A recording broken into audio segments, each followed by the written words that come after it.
നമസ്കാരം. നമസ്കാരം. നമ്മളുടെ കൂടെ ഇന്നുള്ളത് നീണ്ട 10 വർഷത്തെ മദ്യപാനം, അത് കഴിഞ്ഞ് 25 വർഷമായി സമ്പൂർണ്ണ മദ്യവിമുക്തി, കേന്ദ്ര സർക്കാരിൻ്റെ പ്രതീക്ഷയുടെ പ്രൊജക്ട് ഡയറക്ടറായിരുന്ന, ഇപ്പോൾ ഇതാ കൃപ സ്കൂൾ ഓഫ് കൗൺസിലിങ്ങിൻ്റെ ഡയറക്ടറായിരിക്കുന്ന ശ്രീമാൻ ടി ജോസഫ് സാറാണ്. സാറിനെ ഈ അഭിമുഖത്തിലേക്ക് ഞാൻ സ്വാഗതം ചെയ്യുന്നു. നമസ്കാരം. നമസ്കാരം. 10 വർഷത്തെ നീണ്ട മദ്യപാനം, എങ്ങനെയാണ് സാർ മദ്യപാനം എന്ന ഒരു കുരുക്കിലേക്ക് താങ്കൾ വീണുപോയത്? വൈശാഖിൻ്റെ ചോദ്യം വളരെ ക്ലിയറാണ്. ഞാൻ ഏകദേശം ഒരു 10 വർഷത്തോളം നല്ലൊരു മദ്യപാനിയായിരുന്നു. ഒരു 29-30 വയസ്സ് മുതൽ 40 വയസ്സ് വരെ നന്നായിട്ട് മദ്യപിച്ചു.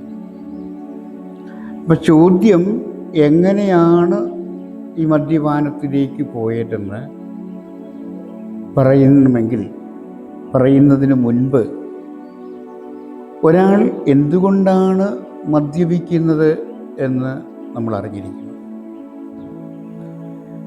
ഫ്രോയിഡിൻ്റെ തിയറി അനുസരിച്ചാണെങ്കിലും അഡ്ലറിൻ്റെയോ പാവ്ലോവിൻ്റെയോ തിയറി അനുസരിച്ചാണെങ്കിലും, അതല്ലെങ്കിൽ പേഴ്സണാലിറ്റി ഡിഫക്ട്സ്, ഡീവിയൻ്റ്, ഈ ഘടകങ്ങളിൽ ഏതെങ്കിലും ഒന്നോ അതിലധികമോ കാരണങ്ങളാലാണല്ലോ ഒരാൾ മദ്യപാനത്തിലേക്ക് അല്ലെങ്കിൽ അഡിക്ഷനിലേക്ക് പോകും. ഇപ്പോൾ വൈശാഖിൻ്റെനോടുള്ള ചോദ്യം എങ്ങനെ നിങ്ങൾ മദ്യപാനത്തിലേക്ക് പോയി എന്ന്. അപ്പം ഞാൻ മുൻപ് പറഞ്ഞ ഈ സൈക്കോളജിക്കലായിട്ടുള്ള 8 റീസൺസ്, ഫ്രോയിഡിൻ്റേത് 5, അഡ്ലറിൻ്റേതൊന്നും, പാവ്ലോവിൻ്റേതൊന്നും, പേഴ്സണാലിറ്റി ഡിഫക്റ്റും, ഇതിലേതെങ്കിലുമൊക്കെ ഘടകങ്ങൾ നമ്മൾ പോലും അറിയാതെ നമ്മുടെ ഉള്ളിൽ, നമ്മുടെ സബ് കോൺഷ്യസ് മൈൻഡിൽ, നമ്മുടെ ചിന്തയിൽ ഉണ്ട്.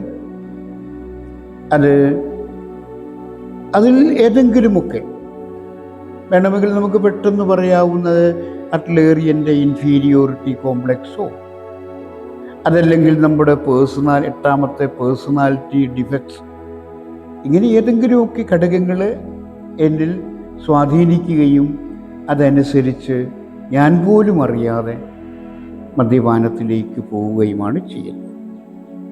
മറിച്ച് ഒരു സുപ്രഭാതത്തിൽ ഒരു കാരണം വെളിപ്പെട്ട് അതിൻ്റെ പേരിൽ മദ്യപിക്കുന്നു എന്ന് പറയുന്നത് സ്വാഭാവികമല്ല. അപ്പോൾ ഞാൻ ഈ രൂപത്തിൽ മദ്യപാനത്തിലേക്ക്, ആ അഡിക്ഷൻ പേഴ്സണാലിറ്റിയിലേക്ക് പടർന്നു വരികയും ഒരു 29-30 ആകുമ്പോഴത്തേക്ക് അതിലേക്ക് വീണു പോവുകയും ചെയ്തു. 25 വർഷത്തെ സമ്പൂർണ്ണ മദ്യവിമുക്തി, സാർ എങ്ങനെയാണ് ഈ മദ്യാസക്തിയെ ഓവർകം ചെയ്തതെന്ന് ഒന്ന് വിവരിക്കാമോ? തീർച്ചയായിട്ടും നമ്മുടെ യുവജനങ്ങളൊക്കെ ഒരു പരിധിവരെ അഡിക്ഷനിലേക്ക് പോകുന്നു. ഞാനും എൻ്റെ ആ യുവത്വ കാലഘട്ടങ്ങളിൽ ഒരു 30 വയസ്സോടുകൂടി 40 വയസ്സ് വരെ അഡിക്ഷനിൽ വീണുപോയ ഒരാളെന്ന നിലയിൽ എനിക്ക് പറയാൻ കഴിയും ഞാൻ എങ്ങനെയാണ് ഇതിൽ നിന്ന് ഓവർകം ചെയ്തത്. അതായത് ഞാൻ ഓരോ പ്രാവശ്യവും മദ്യപിക്കുമ്പോഴും മനസ്സിൽ ചിന്തിക്കാറുണ്ട്, ഇങ്ങനെ ചെയ്യാൻ പാടില്ല, ഇതിൽ നിന്ന് ഓവർകം ചെയ്യണം, ഇതെൻ്റെ സകല മേഖലകളെയും നശിപ്പിക്കും എന്ന് എൻ്റെ ഉള്ളിൽ ഒരവബോധമുണ്ടായിരുന്നു. അതുകൊണ്ട് ആത്മാർത്ഥമായിട്ട് ഞാനത് ആഗ്രഹിച്ചിരുന്നു. പക്ഷെങ്കിൽ അടുത്ത ദിവസം വീണ്ടും ഞാൻ ഈ അവസ്ഥയിലേക്ക് വരികയും ചെയ്തു. അതായത് ഈ റിലാപ്സ് ഈസ് ക്വൈറ്റ് നാച്ചുറൽ, പുനഃപതനം വീണ്ടും വീണ്ടും സംഭവിച്ചു കൊണ്ടിരിക്കുന്നു. അങ്ങനെ ആത്മാർത്ഥമായി ഞാൻ ആഗ്രഹിച്ചിരുന്നത് കൊണ്ട് ഒരവസരം എനിക്ക് കിട്ടി. 40 വയസ്സിൽ ഒരു ഇന്ത്യ ഗവൺമെൻറ് സ്പോൺസർ ചെയ്യുന്ന ഒരു ഡി അഡിക്ഷൻ സെൻറ്ററിൽ ക്ലാസ് എടുക്കാൻ എന്നെ വിളിച്ചിരുന്നു. അപ്പോൾ ഇവിടെ ഒരു കാര്യം ശ്രദ്ധിക്കേണ്ടത്, ഞാനൊരു ബിഞ്ച് ടൈപ്പ് ഓഫ് ആൽക്കഹോളിക് ആയതുകൊണ്ട് കുറേ കാലം കുടിക്കും, കുറേ കാലം കുടിക്കാതിരിക്കും. അപ്പോൾ അങ്ങനെ കുടിക്കാതിരുന്ന ഒരു ടൈമിൽ ഈ ഡി അഡിക്ഷൻ സെൻറ്ററിലെ ക്ലാസ് എടുക്കാൻ വിളിക്കുകയും ഞാൻ ആ ക്ഷണം സ്വീകരിക്കുകയും അതനുസരിച്ച് പോവുകയും ചെയ്തു. അങ്ങനെ ആഴ്ചയിൽ ഒരു ദിവസം, പിന്നീട് അത് 2 ദിവസമായി, പിന്നീട് അത് 3 ദിവസമായി, അങ്ങനെ ആഴ്ചയിൽ 5 ദിവസവും അവിടെ ക്ലാസ് എടുക്കുവാൻ പോകുമായിരുന്നു. അപ്പോൾ അതിനകത്ത് എനിക്കൊരു രഹസ്യാത്മകമായ ഒരു ഹിഡൻ അജണ്ടയും ഉണ്ടായിരുന്നു. കാരണം ഒരു IRCA sponsored by government of ഇന്ത്യയുടെ ഒരു ഡി അഡിക്ഷൻ സെൻറ്ററിൽ ക്ലാസ് എടുക്കാൻ പോകുന്നു. അവിടുത്തെ ഒരു വ്യക്തി എന്ന നിലയിൽ അഡിക്ഷനിൽ നിന്ന് മോചിതനായി എന്ന് പബ്ലിക്കിൽ ഒരു വിശ്വാസമുണ്ടാകും. അതുകൊണ്ട് ഞാൻ അവിടെ ആ പ്രോഗ്രാമിൽ ആത്മാർത്ഥമായി സഹകരിച്ചു.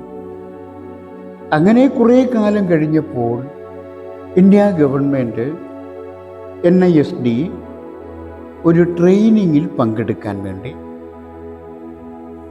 എന്നെ ഇൻസ്റ്റിറ്റ്യൂട്ട് നിയോഗിക്കുകയും ഞാൻ ആ പ്രോഗ്രാമിൽ നന്നായിട്ട് പങ്കെടുക്കുകയും ചെയ്തു. ആ കോഴ്സ് എനിക്ക് വളരെ എൻജോയബിളായി. എനിക്ക് തോന്നി ആ ബാച്ചിൽ ആരേക്കാൾ കൂടുതൽ ആസ്വാദ്യകരമായി പഠിക്കാൻ പറ്റിയത് എനിക്കാണ്. കാരണം ഞാൻ തന്നെയാണ് എരയും. എന്തുകൊണ്ടൊരാൾ മദ്യപിക്കുന്നു, what is the causative factors of addiction, അതിൻ്റെ എല്ലാ മേഖലകളും ബന്ധപ്പെട്ടുള്ള പഠനമായിരുന്നു. അതൊരു റെസിഡൻഷ്യൽ പ്രോഗ്രാം ആയിരുന്നത് കൊണ്ട് അവിടെ ഇരുന്ന് തന്നെ അത് പഠിക്കാൻ എനിക്ക് കഴിയും. അപ്പോൾ ഞാൻ എന്തുകൊണ്ടാണ് മദ്യപിച്ചത്, എന്തുകൊണ്ടാണ് ഇതിലേക്ക് വന്നത് എനിക്ക് ശരിക്കും ബോധ്യപ്പെട്ടു. അങ്ങനെ ആ ട്രെയിനിങ് കഴിഞ്ഞ് തിരിച്ച് ഈ മദ്യപാന രോഗ ചികിത്സാ കേന്ദ്രം IRCA തിരിച്ചു വന്നതിൻ്റെ പിറ്റേ ദിവസം അവിടുന്ന് ഒരു സ്റ്റാഫ്, ഒരു കൗൺസിലർ വിദേശത്തേക്ക് വന്നു. ആ പോസ്റ്റിലേക്ക് എന്നെ പെർമനൻ്റായി നിയമിക്കുകയും ചെയ്തു. സർ, മദ്യാസക്തിയിൽ നിന്ന് കരകയറുമ്പോൾ ആദ്യത്തെ വർഷങ്ങളിൽ താങ്കൾ മാനസികവും ശാരീരികവുമായ പല ബുദ്ധിമുട്ടുകളും അനുഭവിച്ചിട്ടുണ്ടോ? അതെങ്ങനെയാണ് സാർ അതിനെ തരണം ചെയ്തത്? താങ്കളുടെ ചോദ്യം തികച്ചും സ്വാഭാവികമാണ്. നമ്മളെ മദ്യപാനം പരിപൂർണമായി ഉപേക്ഷിച്ചിട്ട് ഞാനൊരു ഇന്ത്യ ഗവൺമെൻറ് സ്പോൺസർ ചെയ്യുന്ന ഒരു ഡി അഡിക്ഷൻ സെൻറ്ററിൽ കൗൺസിലറായിട്ടാണ് പെർമനൻ്റായിട്ട് ജോലി ആരംഭിച്ചത്. അപ്പോൾ അതോടുകൂടി നമ്മൾ അവിടെ സ്റ്റേ ചെയ്യേണ്ട റെസിഡൻഷ്യൽ പ്രോഗ്രാമാണല്ലോ. അപ്പോൾ സ്വാഭാവികമായിട്ട് അതുവരെയുള്ള നമ്മുടെ ജീവിതവും അതിനുശേഷമുള്ള ജീവിതവും തമ്മിൽ ഒരു അജഗജാന്തര വ്യത്യാസമുണ്ട്. അതിനു മുൻപുള്ള ജീവിതം നമ്മൾ കുറേ കൂടി സ്വതന്ത്രരായിട്ട് ഫ്രീ ബേർഡായിട്ട് നടന്ന കാലമാണല്ലോ. അപ്പം അത് ഉപേക്ഷിച്ചിട്ട് ഈ ഡി അഡിക്ഷൻ സെൻറ്ററിൽ പെർമനൻ്റായിട്ട് നിൽക്കുക എന്ന് പറയുമ്പോൾ സ്വാഭാവികമായിട്ട് നമുക്ക് ഒരു കോൺഫ്ലിക്റ്റ് ഉണ്ടാവും, ഒരു മാനസികമായ സംഘർഷം ഉണ്ടാവും, ഒരു സ്ട്രെസ് ഉണ്ടാവാം. ഈ സ്ട്രെസ്സ് അല്ലെങ്കിൽ ഈ സംഘർഷം നമ്മൾ സൊമാറ്റിക് ഡിസോർഡേഴ്സിലേക്ക് വരാം. സ്വാഭാവികമായിട്ട് അതെനിക്കും ഉണ്ടായിട്ടുണ്ട്. പഴയ ജീവിതത്തിൽ നിന്ന് നമ്മൾ മാറി പുതിയൊരു ജീവിതത്തിലേക്ക് മാറുകയാണല്ലോ. അതായത് സെയിൻറ്റ് പോളിൻ്റെ ഭാഷയിൽ പറഞ്ഞാൽ പഴയ മനുഷ്യനെ ഉരിഞ്ഞു കളഞ്ഞ് പുതിയൊരു മനുഷ്യനാവുക. പക്ഷെ ഞാനത് സ്വീകരിച്ചു. അതിൻ്റേതായ ചില പ്രശ്നങ്ങളുമൊക്കെ ഉണ്ടായിരുന്നു. പക്ഷേ സാവധാനം ഒരു 6-7 മാസത്തോടുകൂടി എനിക്കതിനെ ഉൾക്കൊള്ളുവാൻ കഴിയും. ആ ഒരു അറ്റ്മോസ്ഫിയറിനെ ഞാൻ കുറേ കൂടി എൻജോയബിളായിട്ട് അത് ഹാർദവുമായി സ്വീകരിച്ചു. ഹാർദവുമായിട്ട് സ്വീകരിക്കുമ്പോൾ നമ്മുടെ ആ ടെൻഷൻ, സ്ട്രെസ് പോവുകയും ചെയ്യും. അങ്ങനെ അതോടുകൂടി തന്നെ ഈ ക്ലൈൻറ്റിൻ്റെ കൂടെ വരുന്ന ആ ബൈസ്റ്റാൻഡറുടെ അല്ലെങ്കിൽ ഭാര്യ, മക്കൾ, മാതാപിതാക്കന്മാർ, ഇങ്ങനെയുള്ളവരുടെയൊക്കെ ജീവിതങ്ങൾ ഒബ്സർവ് ചെയ്യുവാനുള്ള അവസരം കിട്ടി. അപ്പം അതൊരു വലിയ മേഖല തന്നെ എനിക്ക് തുറന്നു തന്നു. ഈ മദ്യപാനികളുടെ അല്ലെങ്കിൽ അവരുടെ കുടുംബാംഗങ്ങളുടെ അവരുടെ ആ ഉള്ള അനുഭവങ്ങൾ, അതേപോലെ തന്നെ മദ്യപാനികളോട് സൊസൈറ്റിയിൽ അല്ലെങ്കിൽ മറ്റ് ബന്ധുക്കൾ, നാട്ടുകാരുടെ മനോഭാവങ്ങൾ, ഇതെല്ലാം മനസ്സിലാക്കുവാൻ കഴിഞ്ഞു. ഇതെല്ലാം എന്നെ അടിസ്ഥാനപ്പെടുത്തി തന്നെ എനിക്ക് പഠിക്കുവാൻ കഴിഞ്ഞു. Because I am a alcoholic. അതുകൊണ്ട് എനിക്കത് കൂടുതൽ പഠിക്കുവാനും മനനം ചെയ്യുവാനും കഴിയും. നമ്മൾ അങ്ങനെ ഇരിക്കുമ്പോൾ ഞാൻ ഈ വിഷയത്തെക്കുറിച്ച് കൂടുതൽ പഠിക്കാൻ വേണ്ടി, അങ്ങനെയാണ് ഞാൻ MSc കൗൺസിലിംഗ് സൈക്കോളജിയും പിന്നെ MPhilലും സൈക്കോളജി പഠിച്ചത്. അന്ന് മാർട്ടിൻ ലൂതർ ക്രിസ്ത്യൻ യൂണിവേഴ്സിറ്റിക്ക് കേരളത്തിൽ ഒരു ഓഫ് ക്യാമ്പസ് ഉണ്ടായിരുന്നു. അപ്പോൾ ആ സെൻറ്ററിൽ പോയിട്ടാണ് ഞാൻ ഈ ശനി ഞായറുമേ ക്ലാസ്. അപ്പോൾ വെള്ളിയാഴ്ച വരെ ഓഫീസിൽ ഡ്യൂട്ടി ചെയ്തിട്ട് ഡയറക്ടറോട് പെർമിഷൻ വാങ്ങിച്ച് ശനി ഞായറും അവിടെ പോയി പഠനം. ഞായറാഴ്ച വൈകുന്നേരം തിരിച്ച് തിങ്കളാഴ്ച കാലത്തെ വന്ന് വീണ്ടും ഡ്യൂട്ടിയിൽ. അപ്പോൾ അങ്ങനെ അതിന് കൂടുതൽ പഠിക്കുവാൻ എനിക്കൊരു താല്പര്യമുണ്ടാവുകയും അത് ഞാൻ ശരിക്കും ഉപയോഗിക്കുകയും ചെയ്തു. നിങ്ങൾക്കറിയാമല്ലോ ബന്ധുരയുടെ ഒരു theory, if you learn you change your behaviour according to your learning. നിങ്ങളൊരു കാര്യം പഠിച്ചാൽ പഠിച്ചതിനനുസരിച്ച് നിങ്ങളുടെ ബിഹേവിയർ അഥവാ കൊഗ്നിഷൻ അഥവാ സ്വഭാവം മാറുമെന്ന്. അപ്പോൾ അങ്ങനെ ഞാനത് പഠിച്ചു. അപ്പോൾ ഇപ്പോഴും ഈ വിഷയത്തെക്കുറിച്ച് പഠിച്ചുകൊണ്ടിരിക്കുന്നു. അതുകൊണ്ട് എനിക്ക് ഈ മേഖലയിൽ നിന്ന് ഓവർകം ചെയ്യുവാൻ, ഇതിൽ നിന്ന് മാറി നിൽക്കുവാൻ കഴിയും. സർ, അതുപോലെ തന്നെ മദ്യാസക്തിയിൽ പെട്ട ഒരാൾക്ക് അതിൽ നിന്നും കരകയറാൻ പുറത്തു നിന്നൊരു സപ്പോർട്ട് ആവശ്യമാണ്. ഫാമിലിയിൽ നിന്നായാലോ ഫ്രണ്ട്സിൻ്റെ അടുത്ത് നിന്നായാലോ. സാറിന് അങ്ങനെ ഒരു സപ്പോർട്ട് എവിടെ നിന്നാണ് കിട്ടിയത്? അത് ആരംഭം മുതൽ തന്നെ, അതായത് എൻ്റെ ഫസ്റ്റ് മദ്യപാനം മുതൽ തന്നെ ഇതിൽ നിന്ന് മാറി നിൽക്കണമെന്നുള്ള ആത്മാർത്ഥമായ ഒരാഗ്രഹം എനിക്കുണ്ടായിരുന്നു. അതിന് പല കാരണങ്ങളുമുണ്ട്. ചങ്ങനാശ്ശേരി SP കോളേജിൽ എൻ്റെ കൂടെ പഠിച്ച ഒരാൾ DGP ആയി റിട്ടയർ ചെയ്തു. 5 വർഷം എൻ്റെ കൂടെ ഉണ്ടായിരുന്നു. മറ്റൊരാൾ ചങ്ങനാശ്ശേരി ഞാൻ ഒരു യുവജന സംഘടനയിൽ പ്രവർത്തിച്ചപ്പോൾ എൻ്റെ കൂടെ പ്രവർത്തിച്ചിരുന്ന ഒരാൾ ഇപ്പോൾ കേരള മന്ത്രിസഭയിലെ ഏറ്റവും പ്രമുഖനായ ഒരു മന്ത്രി.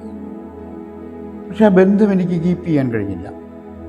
എനിക്കൊരു ഇൻറ്റിമേസി, അത് ആൽക്കഹോളിക്കിൻ്റെ ഒരു പ്രത്യേകതയായിരിക്കാം, അത് കീപ്പ് ചെയ്യാൻ കഴിഞ്ഞില്ല. എന്നിരുന്നാലും എൻ്റെ ഉള്ളിൽ എനിക്കിതിൽ നിന്നൊന്ന് മാറണമെന്നുള്ള ആത്മാർത്ഥമായ ആഗ്രഹം ഉണ്ടായിരുന്നു. അപ്പോൾ എനിക്ക് താങ്കളോട് പറയുവാനുള്ളത് വീട്ടുകാരുടെയോ നാട്ടുകാരുടെയോ സൊസൈറ്റിയുടെയോ സപ്പോർട്ട് എന്നതിനേക്കാൾ ഉപരി ഈ വ്യക്തി ആത്മാർത്ഥമായിട്ട് ആഗ്രഹിച്ച് അതിനുവേണ്ടി പരിശ്രമിച്ചാൽ മാത്രമേ ഈ പ്രോഗ്രാമിൽ നിന്ന്, ഈ അഡിക്ഷനിൽ നിന്ന് റിക്കവർ ചെയ്യുവാൻ കഴിയുള്ളൂ. ഈ സാഹചര്യത്തിൽ അയാളുടെ ഫാമിലിയിൽ നിന്നും സമൂഹത്തിൽ നിന്നും ഒക്കെ സപ്പോർട്ട് കിട്ടുന്നത് ഏറ്റവും നല്ലതാണ്. പക്ഷേ നിങ്ങളത് 100% പ്രതീക്ഷിക്കണമെന്നില്ല. പ്രത്യേകിച്ച് സൊസൈറ്റിയിൽ നിന്ന്. വീട്ടിൽ നിന്ന് കിട്ടണം, സൊസൈറ്റിയിൽ നിന്ന് കിട്ടണം എന്നൊന്നും നമുക്ക് നിർബന്ധം പിടിക്കാൻ പറ്റില്ല. സോ എനിക്കതുകൊണ്ട് നിങ്ങളോട് പറയുവാനുള്ളത്, അങ്ങനെ ആഗ്രഹിക്കുന്നുവെങ്കിൽ ആദ്യമായി നിങ്ങൾ തയ്യാറെടുക്കുക, ആത്മാർത്ഥമായി തയ്യാറെടുക്കുക, പരിപൂർണമായ സത്യസന്ധതയോടുകൂടി ആ കാര്യം ഏറ്റെടുക്കുക. അങ്ങനെയെങ്കിൽ സത്യം നിങ്ങളെ സ്വതന്ത്രമാക്കും. നിങ്ങളത് പരിപൂർണമായി മനസ്സിൽ ഉറപ്പിച്ചേ പറ്റൂ. നിങ്ങൾ മനസ്സിൽ ഉറപ്പിച്ചാൽ അതിനനുസരിച്ച് സംഭവിച്ചുകൊള്ളും.